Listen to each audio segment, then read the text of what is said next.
Hi everyone, this is doctor Shubham.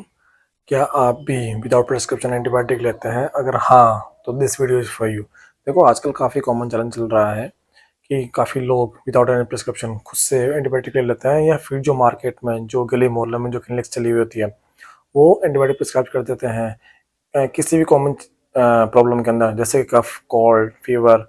Okay, हर किसी के अंदर एंटीबायोटिक प्रिस्क्राइब कर देते हैं, जबकि कफ, कोल्ड, फीवर बैक्टीरियल होता ही नहीं है, ये वायरस के थ्रू फैलता है।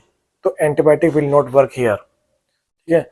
और काफ़ी केसेस में क्या होता है, अगर कोई जनरल फिजिशियन है, गुड जनरल फिजिशियन अगर आपको एंटीबायोटिक प्रिस्क्राइब करता है, जैसे कि 5 दिन या 7 दिन का प्रिस्क्राइब करता है, तो काफ़ी लोग जैसे 1-2 दिन में रिकवर हो जाते हैं, फिर वो जो आगे की जो ट्रीटमेंट होते हैं उसे डिसकंटिन्यू कर देते हैं। That is also not good for the health. It could even kill your self also.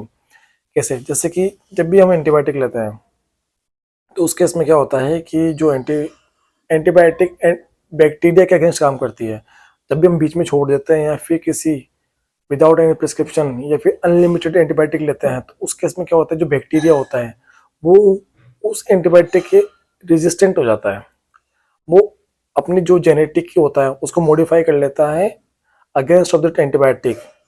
इस केस के अंदर जो एंटीबायोटिक होती है वो उस बैक्टीरिया के में काम ही नहीं करती है, और फिर जो एंटीबायोटिक होती है वो रेजिस्टेंट हो जाती है उस बैक्टीरिया के अगेंस्ट, और वो बैक्टीरिया इतने हैवी और इतना लीथल हो जाता है कि that could even kill a patient.